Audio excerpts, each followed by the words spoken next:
Unified 911, anong matutulong namin sa'yo? Anya ti maitulong mi ken kaapo. Anong may tatabang ko sa Unsay imo? akong ikatabang nimo? Ngini makadabang na misal ka no. Sa anumang wika o dialekto, may tulong na darating sa iyo.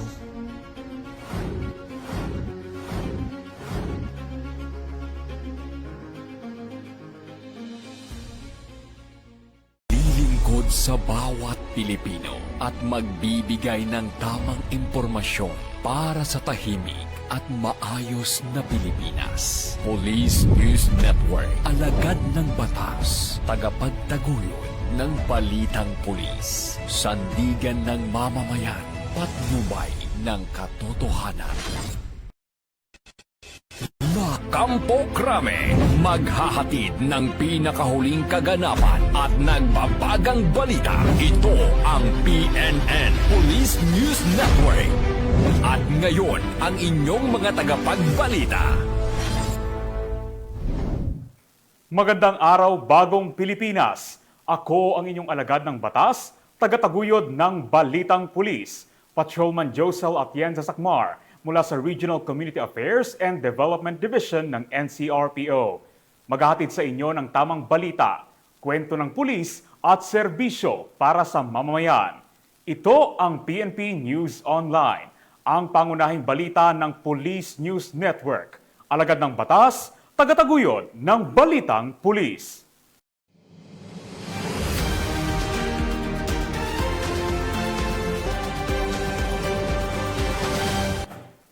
Narito ang mga balitang dapat ninyong abangan.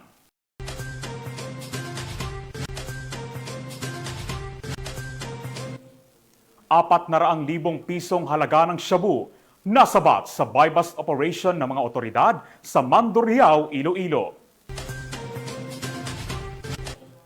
Isang lalaki na may kasong carnapping arestado sa operasyon sa Pampanga. At miyembro ng Communist Terrorist Group kusang sumuko sa pamahalaan sa Leyte.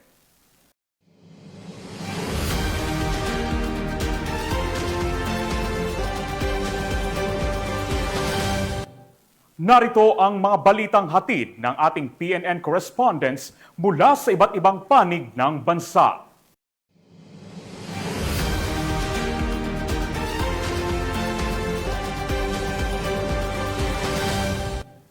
Sa ating unang balita, matagumpay na naisagawa ang coastal cleanup drive activity ng mga miyembro ng Ilocos Norte Police Provincial Office, katuwang ang iba't ibang ahensya ng pamahalaan sa Lawag City.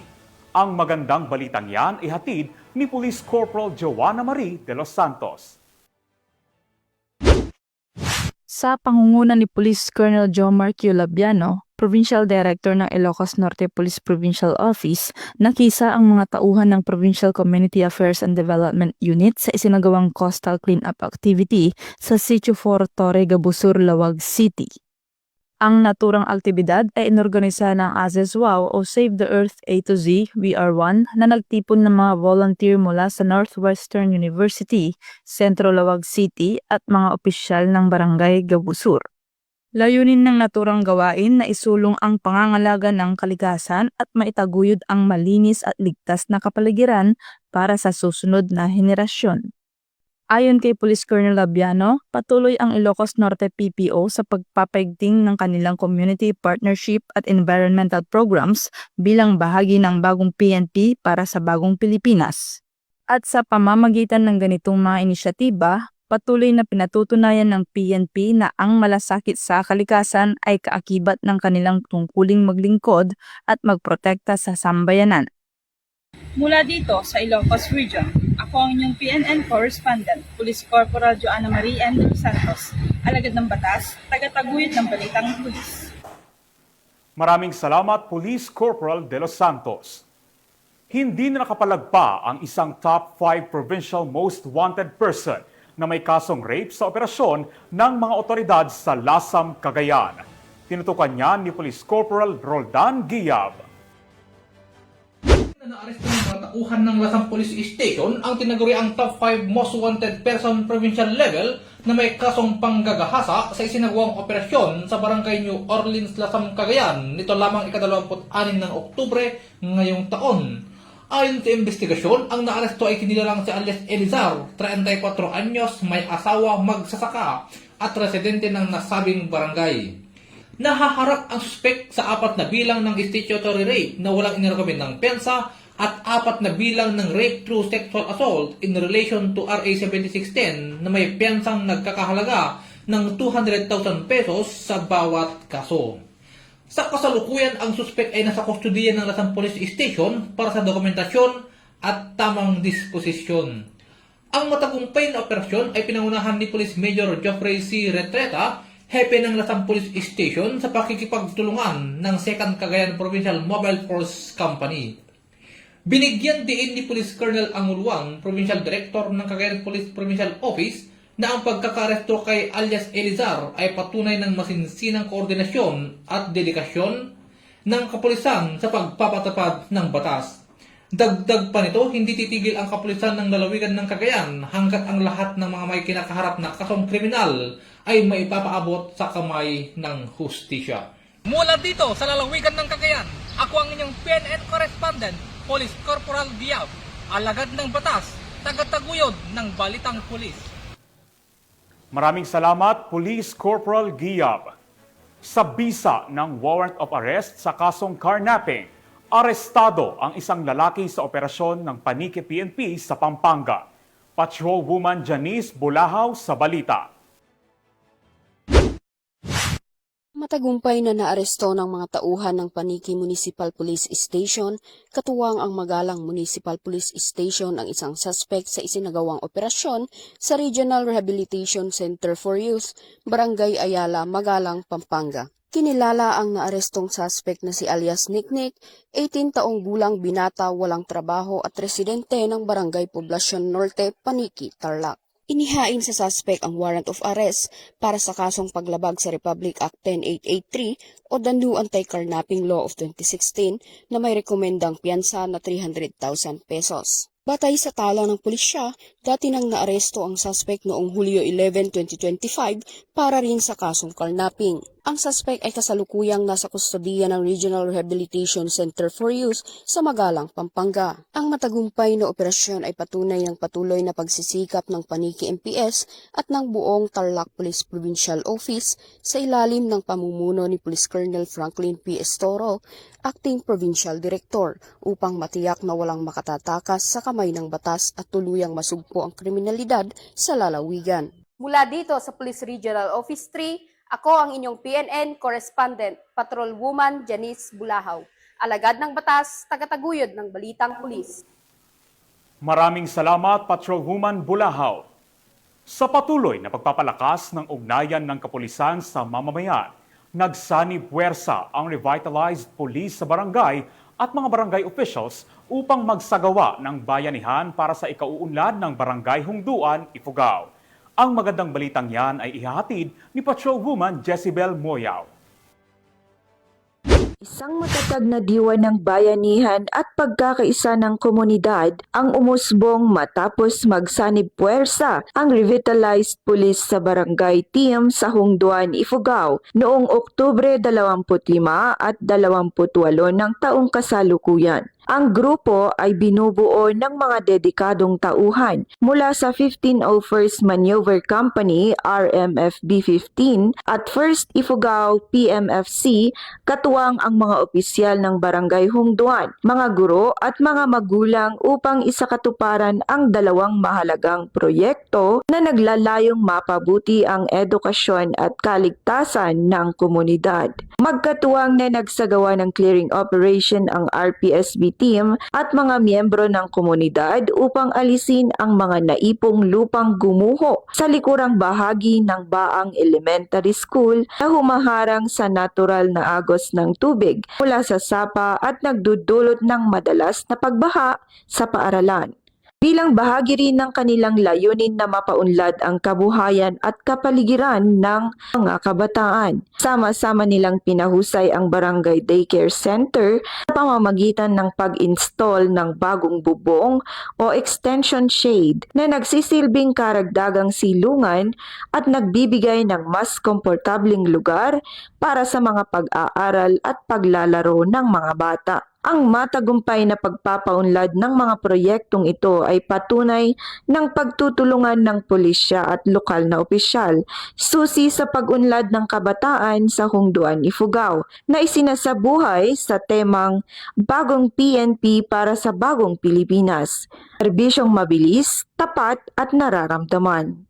Mula dito sa home of the most disciplined cops, ako ang inyong PNN correspondent, Patrolwoman Jezebel Moyao. Alagad ng batas, tagataguyod ng balitang pulis. Maraming salamat, Patrolwoman Moyao. Arestado ang babaeng sospek matapos mapatay ang isang 70 taong gulang na babae sa Rodriguez, Rizal. Tinutukan niya ni Patrolwoman Jessicris Obrero. Isang 70 anyos na babae ang natagpuang walang buhay sa loob ng kanyang tahanan sa Makabuhay Compound, Barangay San Isidro, Taytay, Rizal. Ang nasabing biktima, 70 taong gulang, byuda at residente ng nasabing lugar, ayon sa testigo ng kapitbahay ng biktima, nadiskubre niya ang insidente at agad na iniulat sa mga awtoridad. Mabilis na kumilos ang Taytay Municipal Police Station at nagsagawa ng hot pursuit operation na nagresulta sa pagkakaaresto ng suspect sa kanyang bahay sa Lower Pinatubo, Amityville, Barangay San Jose, Rodriguez, Rizal. Kinilala ang suspect na si alias Marites, 48 taong gulang, kasal at isang may bahay. Sa isinagawang investigasyon, inamin ng suspect na matagal na siyang nakakaranas ng pang-aabuso at pangungutya mula sa biktima dahilan upang magawa niyang saktan ito gamit ang isang matigas na bagay na electric grinder na naging sanhi ng agarang pagkamatay ng biktima. Kasalukuyang nasa kustodiya ng Taytay Municipal Police Station ang suspect habang hinahanda ang mga kaukulang dokumento para sa inquest proceedings sa Rizal Prosecutor's Office. Patuloy na pinapaalahanan ng Rizal PPO ang publiko na pairalin ang paggalang at mahinahong pakikitungo sa kapwa upang maiwasan ang mga hindi kanais-nais na insidente. Maging mapagmatsyag at agad na ipagbigay alam sa mga awtoridad ang anumang alitang maaaring humantong sa karahasan upang mapanatili ang kapayapaan at kaligtasan sa komunidad. Mula dito sa Calabarzon, ako ang inyong Police News Network Correspondent, Patrolwoman Jessicris S. Obrero, alagad ng batas, tagataguyod ng balitang pulis. Maraming salamat, Patrolwoman Obrero. 400,000 pesos na halaga ng shabu ang nasabat sa buy-bust operation ng mga otoridad sa Mandurriao, Iloilo. High-value individual na suspect, arestado. Patrolwoman Ledelyn Bansagon sa report.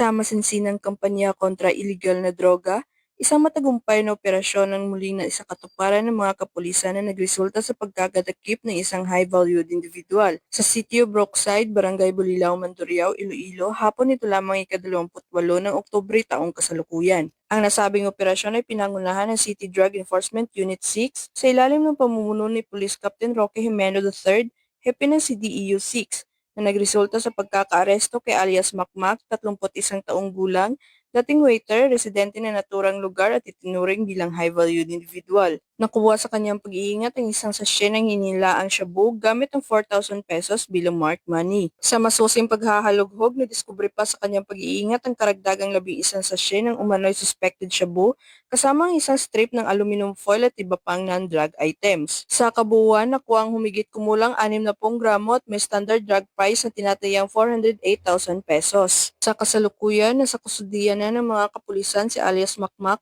para sa mas malalim na investigasyon at pagsasampa ng kaukulang kaso sa ilalim ng RA 9165 o ang Comprehensive Dangerous Drugs Act of 2002. Ang matagumpay na operasyon ay nagpapakita lamang na sa pamamagitan ng dedikasyon ng mga operatiba, muli na lamang napatunayan ng kanilang matatag na paninindigan sa pagpapanatili ng kaayusan at pagpigil sa paglaganap ng iligal na droga sa komunidad. Mula dito sa Police Regional Office 6, ako ang inyong Police News Network Correspondent, Patroluman Ledeline Bansagon, alagad ng batas, tagataguyod ng Balitang Pulis.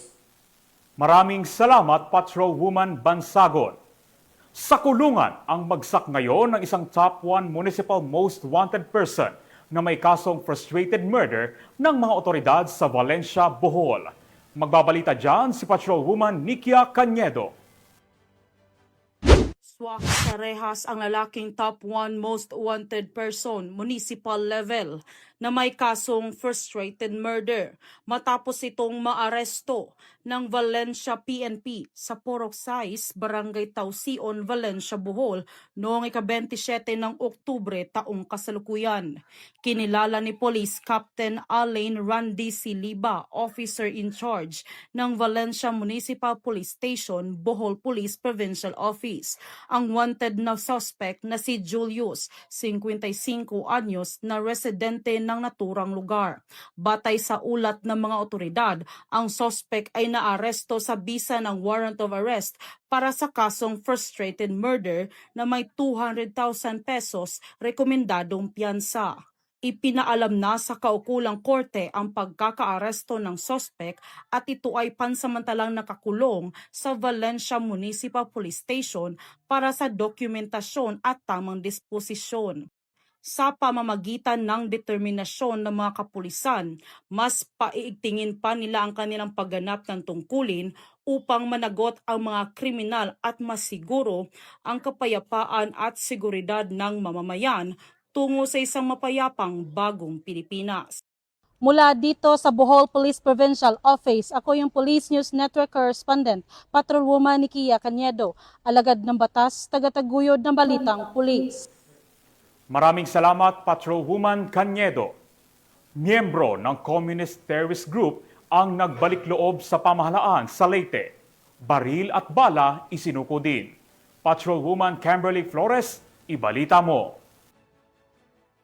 Nagbalik loob sa pamahalaan ang isang miyembro ng Communist Terrorist Group sa Barangay Cristina, Calubian, Leyte. Ang pagbabalik loob ay resulta ng matagumpay na panawagan at pagsisikap ng mga tauhan ng 2nd Leyte Provincial Mobile Force Company kasama ang Leyte Provincial Intelligence Unit, Regional Intelligence Unit 8, Provincial Intelligence Team Leyte, 34th Special Action Company, 3rd Special Action Battalion PNP SAF, 805th Maneuver Company, Regional Mobile Force Battalion 8 at Calubian Municipal Police Station. Isinuko rin ng nagbalik loob ang isang unit ng M14 rifle at 7 bala. Samantala, nakatanggap naman ang nasabing surrendery ng agarang tulong pinansyal at bigas mula sa mga kapulisan. Ang dating miyembro ng CTG ay nasa kustodiya ng 2nd Leyte PMFC para sa kanyang posibleng enrollment sa programa ng ating gobyerno na Enhanced Comprehensive Local Integration Program o ECLIP. Ang pagbabalik loob ng nasabing surrendery ay representasyon na ang mga programa ng ating gobyerno sa pagwawakas ng insurhensya at terorismo ay matagumpay na naipapatupad tungo sa pagkamit ng payapa at maunlad na bagong Pilipinas. Mula dito sa Eastern Visayas, ako ang inyong PNN Correspondent, Patrolwoman Flores, alagad ng batas, tagataguyod ng Balitang Pulis. Maraming salamat, Patrolwoman Flores. Matagumpay na naisagawa ng Police Regional Office Bangsamoro ang Security Preparation Meeting upang masigurong maidadaos ng mapayapa ang paggunita ng undas sa Bangsamoro. Magbabalita dyan si Patrolwoman Veronica Lagi. Bilang paghahanda sa nalalapit na Undas 2025, nagsagawa ng Security Preparation at Contingency Planning Meeting ang mga personahe ng Police Regional Office Bangsamoro Autonomous Region na ginanap sa Probar Launch sa Lipata kay Pendatun, parang Maguindanao del Norte. Nito lamang ika-28 ng Oktubre taong kasalukuyan. Pinangunahan ni Police Brigadier General Jason C. de Guzman, Probar Regional Director, ang naturang pagpupulong, katuwa ang regional staff at iba pang personahe ng Probar. Tinalakay sa naturang pagpupulong ang posibleng deployment ng mga kapulisan sa mga sementeryo, terminal, simbahan, pantalan at iba pang matataong lugar upang matiyak ang kaligtasan ng publiko. Kabilang sa mga pangunahing layunin nito ang pagpapanatili ng kapayapaan at kaayusan, paghadlang sa anumang banta ng seguridad at pagbibigay ng mabilis na tugon sa panahon ng emergency situations. Inilahad din ang mga plano sa traffic management, crowd control, medical response coordination at mas pinaigting na pagkikipag-ugnayan sa mga lokal na pamahalaan at barangay officials upang matiyak ang maayos at mapayapang pagdiriwang ng All Saints at All Souls Day. Sa pamamagitan ng inisyatibong ito, hindi lamang naipapahayag ang diwa ng kabayanihan, kundi nagiging halimbawa rin ng responsableng pakikilahok sa pagpapanatili ng isang ligtas at maayos na Bangsamoro. Mula rito sa rehiyon ng Bangsamoro, ako ang inyong Police News Network Correspondent, Patrolwoman Veronica Lagi, alagad ng batas, tagataguyod ng Balitang Pulis. Maraming salamat, Patrolwoman Lagi. At mga ka-PNN, 57 araw na lang, Pasko na. Magtapos ay muling nagpaalala ang inyong pambansang pulisya ngayong darating na undas. Narito po ang anti-carnapping tips na dapat nating tandaan. Una, siguraduhing nakalak ang pinto ng sasakyan habang nasa biyahe o nakaparada. Ikalawa, iparada ang sasakyan sa ligtas na lugar. Ikatlo, iwasan ang mag-iwan ng mahalagang gamit sa loob ng sasakyan. Ikaapat, iwasan ang maghintay sa loob ng sasakyan habang nakaparada. Kung hindi ito may iwasan, ilock ang mga pintuan. At ikalima, iwasang tumigil sa madidilim na lugar at sa mga kahina-hinalang tao. Sa ngalan ng pamunuan ng Philippine National Police, sa pangunguna ni Acting Chief PNP, Police Lieutenant General Jose Melencio Corpus Nartates Jr. at sa pamumuno ni President Ferdinand Bongbong Marcos Jr., kami ay maglilingkod sa bawat Pilipino at magbibigay ng tama at balanseng balita. Mula rito sa tanggapan ng tagapag-ugnay ng Pambansang Pulisya, ako ang inyong alagad ng batas, tagataguyod ng Balitang Pulis, Patrolman Josel Atienza Sacmar, mula sa Regional Community Affairs and Development Division ng NCRPO. Maghahatid ng tamang balita, kwento ng pulis at serbisyo para sa mamamayan. Ito ang PNP News Online at ito ang bagong PNP para sa bagong Pilipinas. Serbisyong mabilis, tapat at nararamdaman.